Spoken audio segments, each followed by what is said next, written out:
ప్రభునందు ప్రియ సోదరి సోదరులారా, ప్రభు దినం ఆదివారం ప్రభువును ఆరాధించటానికి చేరి వచ్చి ఉండగా దైవ గ్రంథమైన బైబిల్లో నుండి మత్తయి సువార్త 13వ అధ్యాయం మొదటి 3 వచనాలను చదువుకుందాం.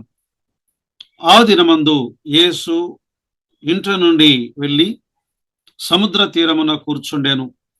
బహు జన సమూహములు తన యొద్దకు కూడి వచ్చినందున ఆయన దోణి ఎక్కి కూర్చుండెను. ఆ జనులందరూ ధరణి నిలిచి ఉండగా ఆయన వారిని చూచి చాలా సంగతులను ఉపమాన రీతిగా చెప్పాను. అలాగే 13వ అధ్యాయం 44వ వచనాన్ని మనం చదువుకుందాం. పరలోక రాజ్యము పొలములో దాచబడిన ధనమును పోలి ఉన్నది.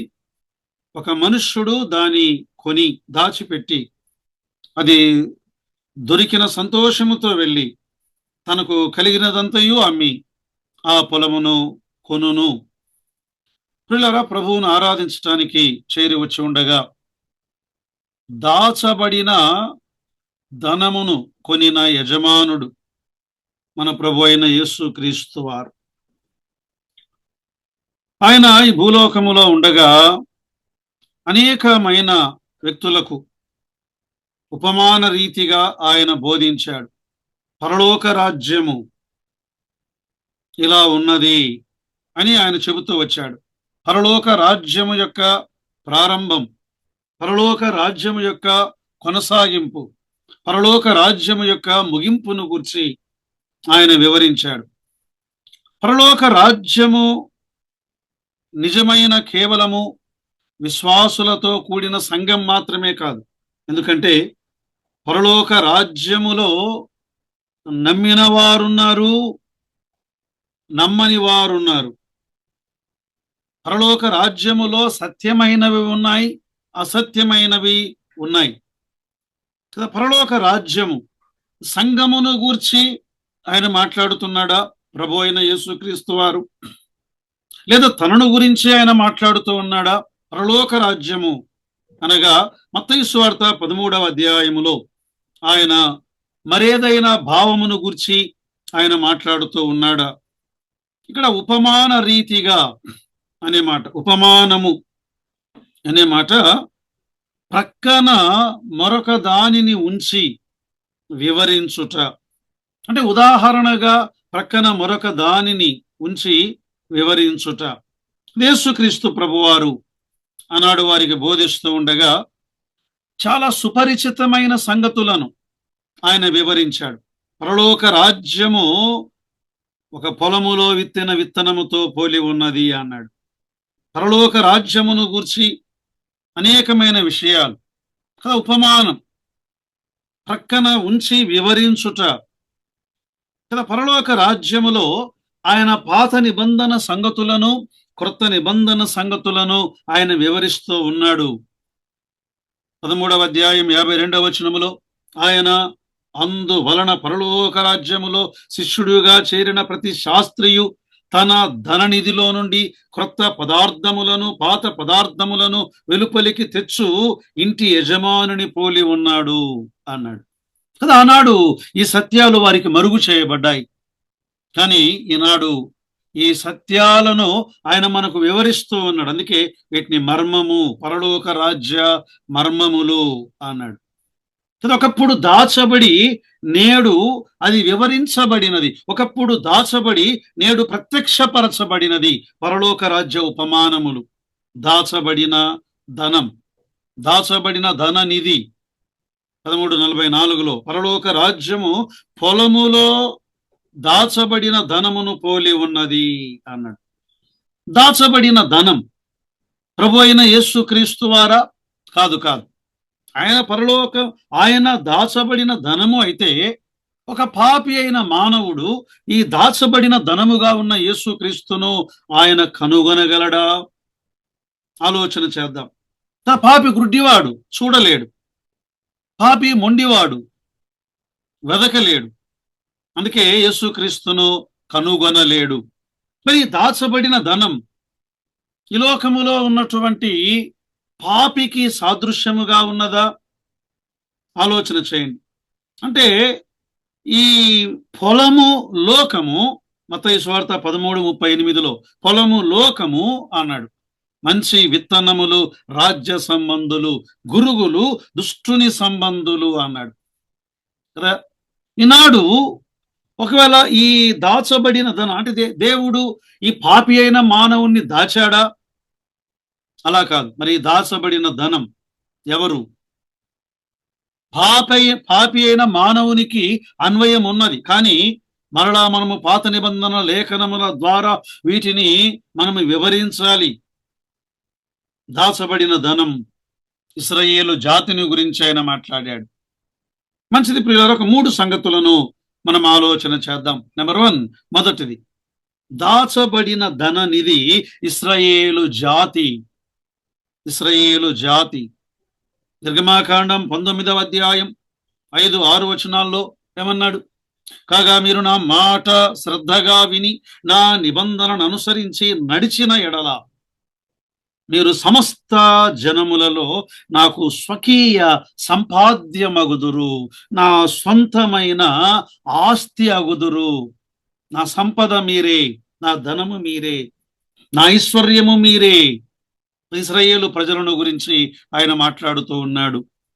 135వ కీర్తన 4వ వచనములో యెహోవా తన కొరకు యాకోబును ఏర్పరచుకొనెను, తనకు స్వకీయ ధనముగా ఇశ్రాయేలీయులను ఏర్పరచుకొనెను. దేవునికి మహిమ తీసుకురావడానికి ఆనాడు లోకములో ఉంచబడిన ధనం ఇశ్రాయేలు ప్రజలే. కానీ వారు విఫలమైపోయారు. అది దేశమంతటా చెదరిపోయారు, ప్రపంచమంతటా చెదరిపోయారు. అది ఎక్కడో దాచబడిన ధనముగా ఉన్నది. ఇందులో సర్వమానవాళి అయిన మనందరికీ అన్వయం ఉన్నది. మొదటి మానవుడైన ఆదాము ఆయన ధనమే, సర్వ మానవాళి ఆయన ధనమే. ఆదికాండం 1వ అధ్యాయం 27-28 వచనాల్లో దేవుడు తన స్వరూపమందు నరుని సృజించెను. దేవుని స్వరూపమందు వారిని సృజించెను. స్త్రీనిగాను పురుషునిగాను వారిని సృజించెను. దేవుడు వారిని ఆశీర్వదించి, మానవుడు దేవుని ధనమే.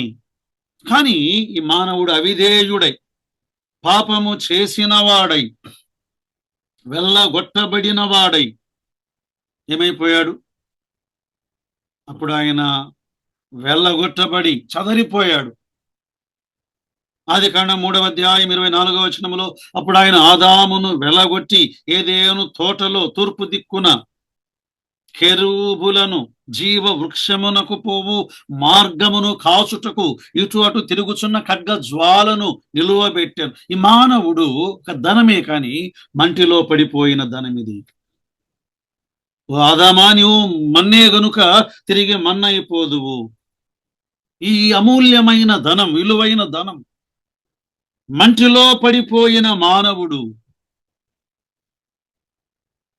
రెండవది, ఇశ్రాయేలు అను ఈ ధనమును వెదుకుచు తన ప్రాణమునిచ్చినటువంటి దేవుడు.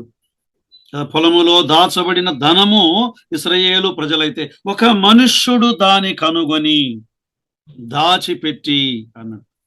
ఒక మనుష్యుడు దానిని కనుగొని ఆయన ఈ లోకానికి ఎందుకు వచ్చాడు? యేసు క్రీస్తు ప్రభువారు ఆయన ఇశ్రాయేలు ప్రజల కొరకు ఆయన ఈ భూలోకానికి దిగి వచ్చాడు. ఇశ్రాయేలు ప్రజలను రక్షించటానికి, వారిని కనుగొనడానికి, వారిని వెదకడానికి ఆయన ఈ భూలోకానికి దిగి వచ్చాడు. వారి కొరకై ప్రాణం ఇవ్వడానికి భూలోకానికి దిగి వచ్చాడు. యేసు క్రీస్తు ప్రభువారు ఈ సర్వమానవాళిని సంపాదించటానికి ఈ భూలోకానికి దిగి వచ్చాడు.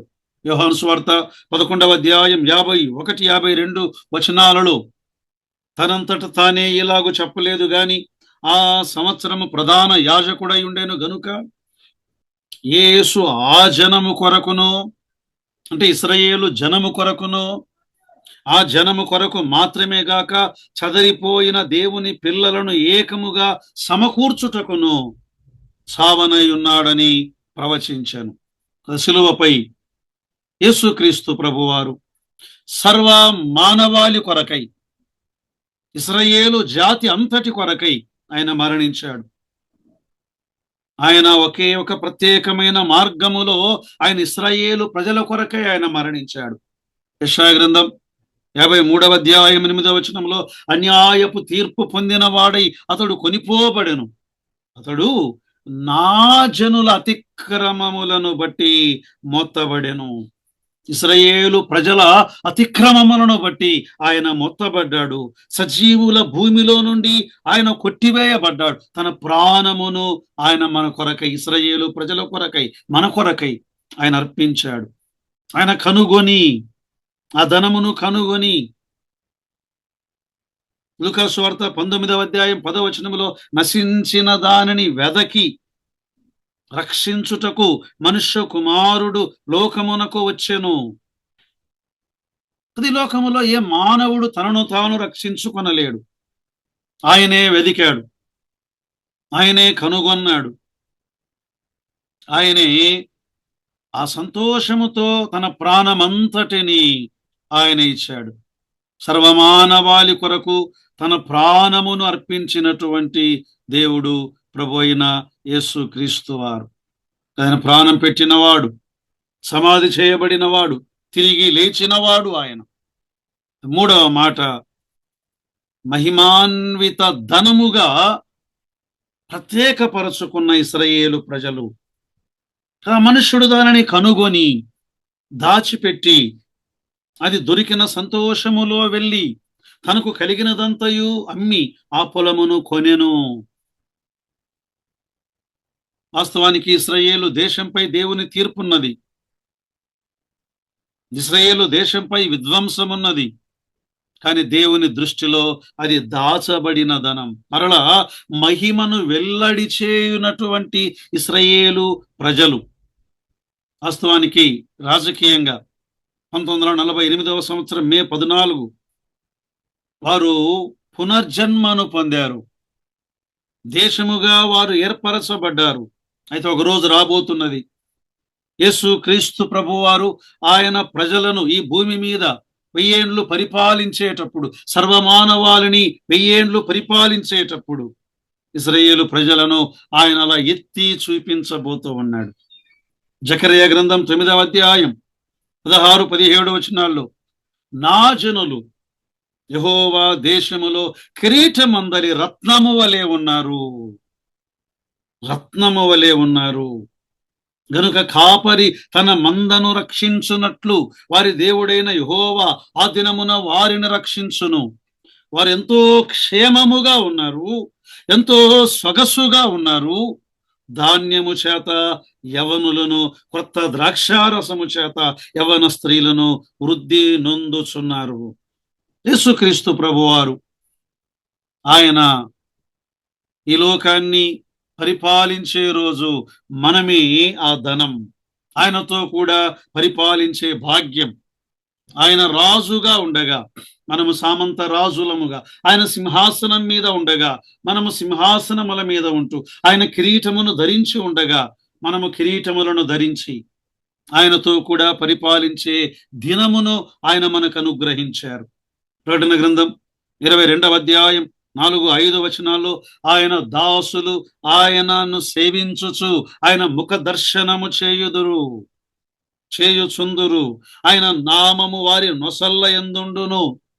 రాత్రి ఇక ఎన్నడును ఉండదు. దీపకాంతి అయినను సూర్యకాంతి అయినను వారికి అక్కరలేదు. దేవుడైన ప్రభువే వారి మీద ప్రకాశించును. వారు యుగ యుగములు రాజ్యమేలుదురు. మనలను ఒక ధనముగా మార్చాడు. మంటిలో పడిపోయిన మనలను ఆయన వెదికాడు, ఆయన కనుగొన్నాడు, ఆయన రక్షించాడు, ఆయన రక్తము ద్వారా కడిగాడు. రే సోదరి సోదరులారా, మనం ఎక్కడో మట్టిలో మురికిలో పడి ఉన్న మనలను ఆయన కనుగొని ప్రాణమిచ్చాడు. సర్వమును తన రక్తమంతటిని ధారపోశాడు. మనలను కడిగాడు, మనకు వస్త్రములను మార్చాడు, ఉంగరమును పెట్టాడు.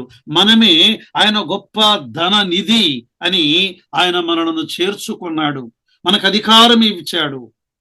ఎంత గొప్ప భాగ్యం. మనం ఏం చేశామని? కేవలం ఆయన కృప ద్వారా ఉచితముగా ఈ భాగ్యమును అనుగ్రహించి ఉండగా, ప్రియులారా, యేసు క్రీస్తు ప్రభువును ఆరాధించక ఉండగలమా? ఆయనను ఆత్మతో సత్యముతో ఆరాధించుటకు పరిశుద్ధాత్మ దేవుడు మనకు కృపను సహాయమును దయచేయునుగాక. ఆమేన్.